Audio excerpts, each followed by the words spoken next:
초콜릿은 달콤해 달콤해 달콤해 오렌지는 상큼해 상큼해 상큼해.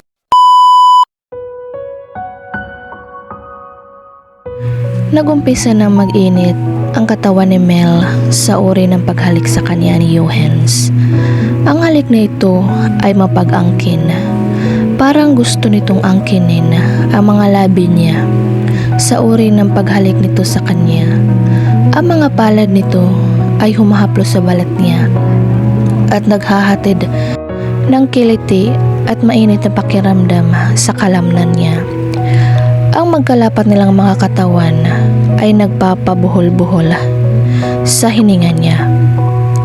Hindi niya alam kung bakit nakakaramdam siya ng ganito sa binata. 8 taon niya itong hindi nakita.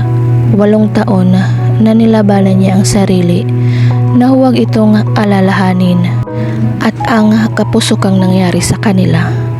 8 taon na at palagi niyang tinatanong sa sarili kung ano kaya ang nangyari kung pumayag siya na magpakasal dito. Ang dami niyang tanong na hindi niya masagot. Napasinghap si Mel nang dumako ang labi ni Johannes sa mayayaman niyang dibdib. Nag-angat ng tingin na sa kanya ang binata. Puno ng pagnanasa ang mga mata niya. Nasasarapan ka ba sa ginagawa ko sa katawan mo? Diretsong tanong nito sa kanya habang matiim na nakatitig sa mga mata nito. Tell me, Melanie, nasarapan ka ba? Namula ang pisngi niya at iiwas sana siya nang tingin ng hawakan ni Johannes ang mukha niya at pinilit siyang tumingin dito. Gusto mo ba ang ginagawa ko sa'yo? Tanong nito habang unti-unting hinuhubad ang suot niyang gown. Humahaplos ang palad nito sa hita niya at hindi niya mapigilang hindi mapapikit sa sarap ng sesesyong dulot ng mga haplos nito. Moan Melanie, Johannes said in a husky voice as he carries her in a thang. I like to hear your moan. He slid one finger inside her weight core. Ungol niya habang mahigpit na nakakapit sa bedsheet. That's it, honey. Moan. He breathed out over her ear. God, I miss the sound you make. Napalunog siya nang maramdamang parang nanonuyo ang lalamunan niya. Pigil niya sa ungol niya nang bumaba ang labi ni Johannes sa may puso niya. Napalunok siya habang ibinababa nito ang panty niya. Hindi niya alam kung bakit hinahayaan niya ang binata. Pero isa lang ang alam niya sa mga sandaling iyon. At iyon ay hindi niya kayang pigilan ang binata sa gusto nitong gawin sa kanya. Pinagkalulo na siya ng katawan niya sa sarap na haplos at halik ng binata. Kinapo siya ng hininga nang maramdamang hinalikan nito ang biyak niya. Napahalingin niya siya at napasinghap. Anong ginagawa mo sa akin, Johannes? Tanong niya habang habol-habol ang hininga. Naguguluhan siya sa sarili niya. She didn't even know why she letting her ravish her naked body. Namalaya na lang ni Mel na nagtagumpay na ang binata na hubarin ang panty niya. Then he curled into her body and even their faces. I can ask you the same question, Melanie. He touched her face softly. I just saw you again after 8 years. Pero nababaliw na ako sa'yo. Gusto kitang maangkin ulit. Kaya sagutin mo ako. Melanie, anong ginagawa mo sa akin? Parang kinapkapos ng hininga si Mel habang nakatitig sa kulay birding mata ni Johannes. Her body tangled with sensation. Mel could feel it. She wanted this man so bad. Bakit ko ba nararamdaman to? She should avoid him. She should stay from him. Pero hito siya, nakahubad sa ilalim nito. At magkalapat ang mga katawan nila. Ang kamay ni Yuhens ay nasa bewang niya. Ang isa naman ay humahaplo sa pisngi niya. Melanie. Pabulong nitong sabi sa pangalan niya habang matiim na nakatitig sa kanya at hinahaplos ang pisngi niya. I want you. He softly kissed her lips. I waited 8 years for you. For this to happen again. Kumunot ang noo niya. Hindi niya maintindihan ang huling sanabi nito. He waited for me for 8 years? Akmang aangkinin ulit ni Yuhens ang labi niya nang sa wakas ay lumabas ang pagtutol sa bibig niya. Don't. Napalunok siya. Umaayaw ang isip niya pero naghuhumiyaw ang katawan niya na angkinin nito. Mabuti at nakapag-isip pa siya ng tama kahit papaano. Bakit mo gagawin to, Yuhens? I think we shouldn't be doing this. Shh. He hushed her, then softly placed a kiss on her lips. I don't really care what you think. Paparusahan kita sa pag-iwan sa akin ng ganon-ganon na lang. Ano naman kung aalis ako? Why do you care? Bakit ba big deal sa'yo yun? Naguguluhan niyang tanong. Nakita niyang natigilan si Yuhens at nawala ang lahat ng emosyon sa mukha nito. Naging malamig ang titig nito sa kanya. I don't care, Melanie. Hindi yun big deal sa akin. Pagkasabi niyon ay marahas niya nitong hinalikan at hindi siya nakatanggi. Napakasarap ng labi nito at nakalapat sa mga labi niya. Paunti-unti ay tinugon niya ang halik nito ng buong puso. The kiss was soft and tender. Seconds later, they were roughly kissing and sucking each other's tongue like there was no tomorrow. Napaliyad ang katawan niya nang maramdamang sinapo nito ang kamay nito ang pagkababae niya habang isang kamay nito ay minamasahi ang mayayaman niyang dibdib. Oh, napaungol siya nang pisilil nito ang nipple niya. Parang may sariling isip ang hita niya na bumuka. Yuhen smiled against her nipples, then he looked up at her. Masarap ba? Nagdideliryong siyang tumango. Oo. Lumuhod ito sa gitna ng nakabukas niyang hita. Dapat siyang makaramdam ng pagkailang, pero wala ng inhibition ang katawan niya. Mas ibinuka pa niya lalo ang hita niya para bigyang laya ang binata na gawin ang gusto nitong gawin sa kanya. Kanina pa niya itinapon ang inhibition sa labas ng bintana ng apartment. Napapaliyad si Mel sa ginagawa ng binata. Halos mapugto ang hininga niya. She gripped the bed cover as Yuhen started moving. It felt like he was torturing her in every slow thrust. She wanted to curse the emerald eyes devil who tasted her. Maluto siyang napamura nang malapit na siyang labasan. She could already taste her orgasm when it quickly faded away because Yuhen's pulled out. Fuck you! Galit na sigaw niya. Pinaglalaroan mo ba ako? Galit niyang tanong. Galit na sinipa niya ito sa dibdib, pero mabilis sinalag nito ang paa niya at hinalikan nito ang hita niya. Bitawan mo nga ang paa ko. Sigaw niya sabay sipa rito gamit ang isa pang paa niya.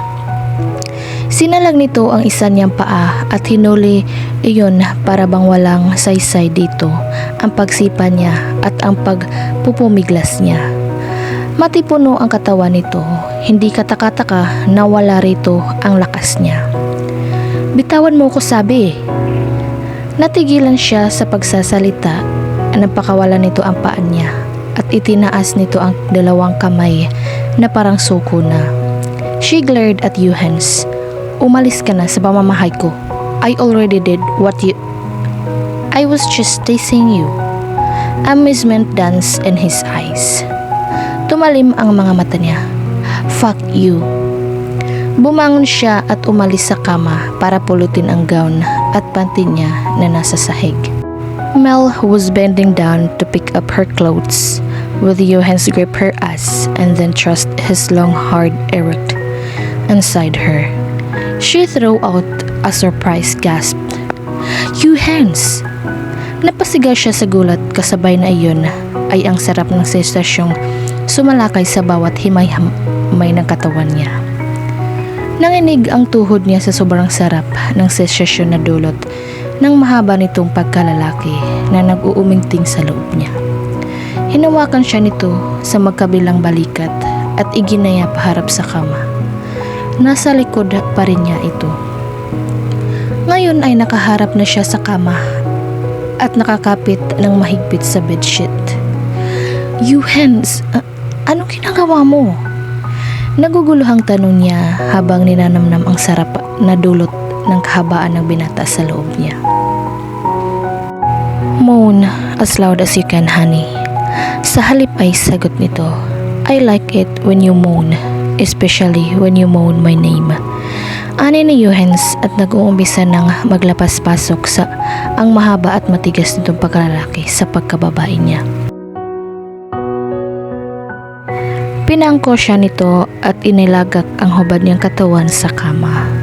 At habang hinihiga siya nito sa kama, mataim itong nakatitig sa kanya.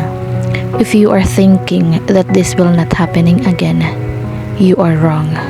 Nag-uumpisa pa lang ako, Melanie. He smirked. So, buckle up, honey. You'll be seeing more of me. Why can't you just leave me alone? Mahina ang boses na tanong niya. Nanginginig pa rin ang tuhod niya dahil kay Johannes. Nakukuha mo ang gusto mo. He chuckled, cut her words. Nakuha ko na ang gusto ko? Bakit? Alam mo ba kung ano ang gusto ko? Ginawaran siya nito ng halik sa mga labi, saka kinagat ang ibabang iyon. Kinansila ko ang lahat ng appointment ko sa loob ng isang buwan, Melanie. I'll be staying here with you for a while. Pag-iisipan ko kung tatawagan ko ba ang daddy mo o hindi. His words scared her. Baka mawala ang pinakamamahal niyang kalayaan kapag nagsumbong ito sa daddy niya. Ayaw niyang malimitahan ulit ang galaw niya. Ayaw niyang masakal ulit siya sa kaistriktuhan ng ama niya. Nagtagis ang bagang niya. Ano ba ang gusto mong gawin ko para hindi ka magsumbong? Wala. Desisyon ko yon. Anito. Kung ganun, anong kailangan mo sa akin? Kinain siya ng frustration. Bakit mo ba ako ginugulo? Bakit ka nandito ngayon? Bakit mo ako inangkin? Bakit mo ba ginagawa to? Nagkabit balikat ito. That's for me to know and for you to find out. Tinapik nito ang pisngi niya. Matulog ka na. Magkakape lang ako. Sabi nito at nalagat patungo sa pantry nang walang saplot. Napatitig siya sa pagkalalaki nito na buhay na naman. Stop staring, Melanie. Baka isipin ko gusto mo pa. Mabilis siyang tumagilid ng higa at ipinikit ang mga mata. She stayed like that for a long time. Gulong-gulo ang isip niya sa dapat niyang gawin bukas. Masyadong mabilis ang pangyayari ngayong gabi. Gulong-gulo ang isip niya hanggang sa maramdaman niyang may naglagay ng kumot sa katawan niya at humalik sa noon niya. Biglang tumibok ng mabilis ang puso niya. Heart, please. Stop thumping like crazy. Good night, honey.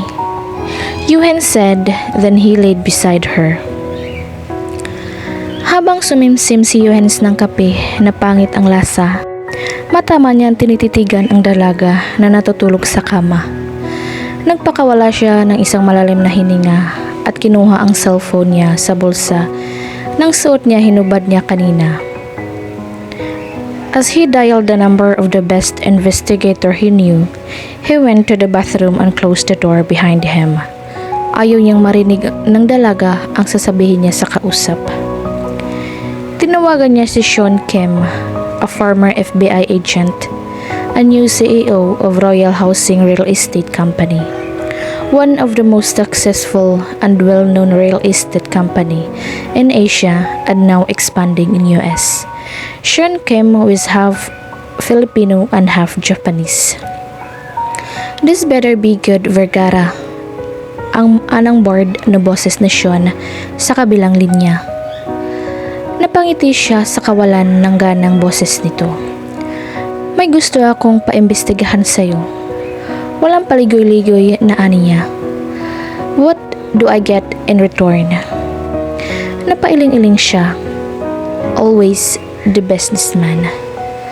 What do you want? Balik tanong niya.